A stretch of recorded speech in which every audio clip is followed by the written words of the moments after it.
하나님 아버지 감사합니다.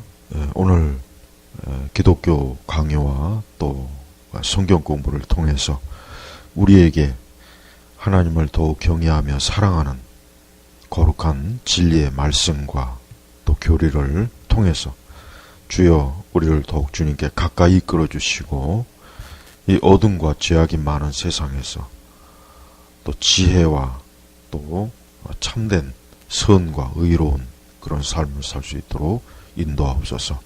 감사드리며 우리 주 예수님의 이름으로 기도 올렸습니다. 아멘. 자, 오늘은 우리 개혁주의 성경 공부 민수기 26장을 보겠습니다.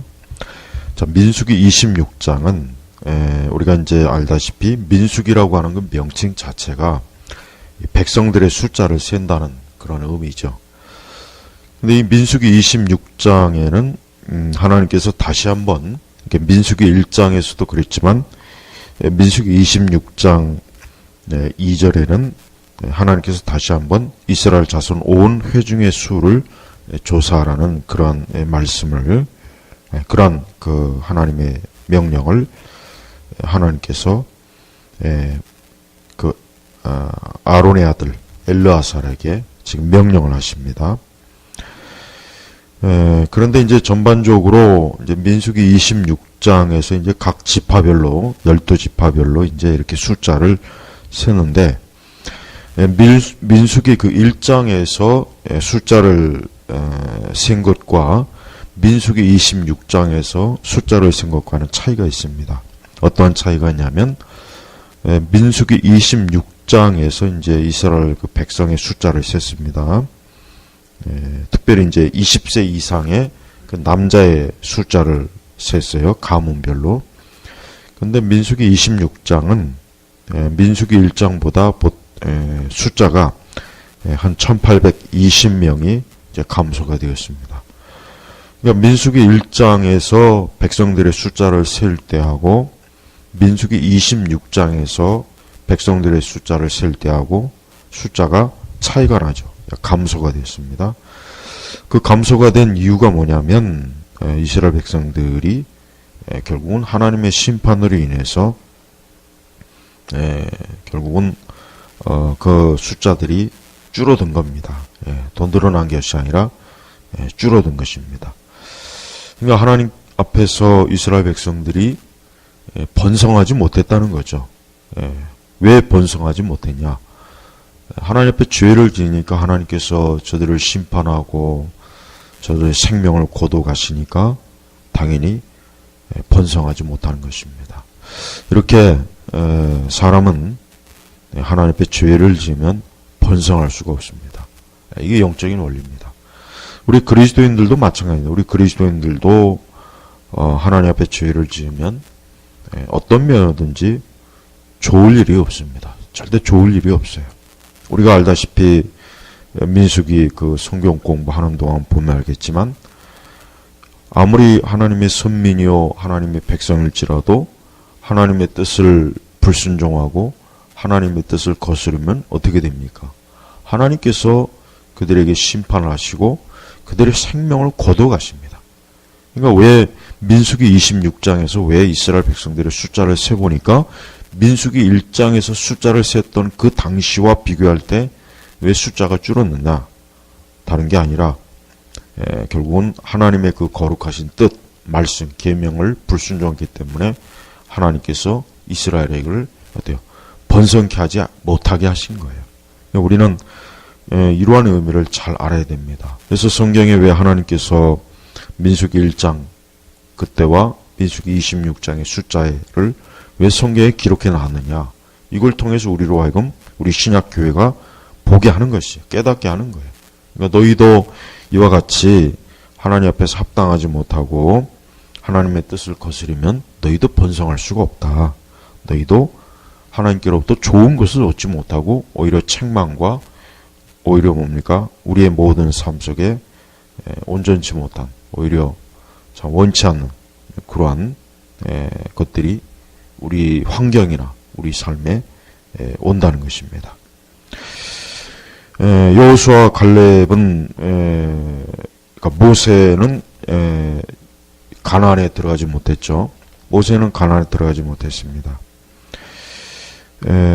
가나안에 들어가는 그 첫 세대는 오직 여호수아와 갈렙만이 가나안에 들어가고, 그 외에는 이 민수기 26장 65절을 보면은 이는 여호와께서 그들은 광야에서 반드시 죽을 것이다 라고 말씀하셨기 때문이다. 그러므로 그들 중에 여분네의 아들 갈렙과 눈의 아들 여호수아 외에는 한 사람도 살아남지 못하겠다. 그러니까 그러니까 출애굽에서 나온 이스라엘 백성들 중에 20세 이상의 그 숫자 중에는 여호수아와 갈렙만 남았고 나머진 광야에서 다 죽은 거예요. 그리고 그 숫자를 세 보니까 어때요? 민수기 1장에서 나온 숫자보다 아까 얘기했지만 1820명의 숫자가 줄어든 것입니다.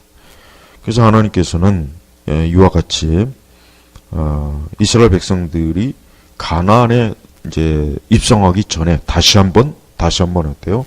인구를 재조사해서 각 지파별로 그 인구를 숫자를 세서 이제 나중에 가나안에 들어가서 땅을 분배할 때 그 지파별에 맞는 그 기업 땅을 나눠주려고 한 것입니다.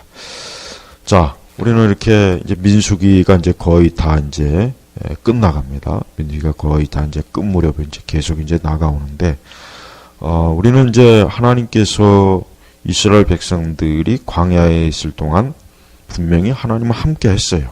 함께 했죠. 그래서 구름 기둥과 불 기둥 또 만나를 이뤄주시고, 그러나 중요한 것은 이스라엘 백성들이 하나님과 함께하는 일에 굉장히 많은 실패를 한 거예요. 하나님이 이스라엘 백성과 함께 한 건 분명한데 이스라엘 백성들이 하나님과 함께하는 일에는 부족했어요. 늘 불순종했죠. 늘 원망했죠. 늘 불평했죠. 하나님이 세운 지도자 모세와 아론에게도 항상 대적했고 늘 불순종하고 그들의 그 지도를 따르지 않고, 그러니까 이스라엘 백성들은 그 첫 세대는 광야에서 다 죽은 거예요. 그리고 그 2세대가 이제 여호수아와 갈렙, 그 1세대 여호수아와 갈렙하고 그 2세대만이 가나안에 들어가는 축복을 얻게 되는 것입니다. 그래서 우리는 하나님의 그 참 인도하심과 하나님의 함께하심을 우리가 갈망하면서 언제나 하나님의 뜻을 순종하고 하나님 말씀대로 우리가 이 땅에서 살아가는 게 왜 중요한지를 우리가 여기서 알 수가 있는 것입니다. 그냥 단순히 우리가 하나님이 나와 함께 하신다 이런 믿음만 가지고 있는 것이 아니라 진짜 나는 하나님과 함께하고 있는가, 즉 나는 하나님의 뜻을 쫓아서 그렇게 살고 있는가, 이게 굉장히 중요한 겁니다. 근데 대부분은 이것은 별로 중요하게 여기지 않죠. 별로 신경 쓰지 않죠. 그냥 하나님이 나와 함께 하시는 것만, 그것만 막 강조하죠. 그것만 염두에 두죠. 그러나 우리는 이 성경의 말씀처럼 이 민수기 26장에 이스라엘 백성들이 지었던 죄에 대해서도 간간히 지금 계속 나와요. 그러니까 그만큼 이스라엘 백성들이 하나님 앞에서 온전하지 못한 그러한 모습들을 보여서 저들은 숫자가 줄어들었어요. 번성하지 못한 거예요. 그리고 이제 2세대, 1세대는 여호수아 갈렙 빼고는 다 죽고 2세대가 이제 가나안으로 올라가는 것입니다. 자, 우리는 항상 이 땅에서 하나님의 말씀과 뜻을 쫓을 때 우리 성도들과 교회는, 우리 그리스도인들은 이 땅에서 어때요? 부끄러움과 수치를 당하지 않고 우리는 또한 하나님의 약속된 축복과 또 하나님의 선하심을 맛볼 수가 있다는 거, 이것을 꼭 명심하시기를 바랍니다. 이제 다음 주에는 이제 민수기 27장 후 넘어가겠습니다.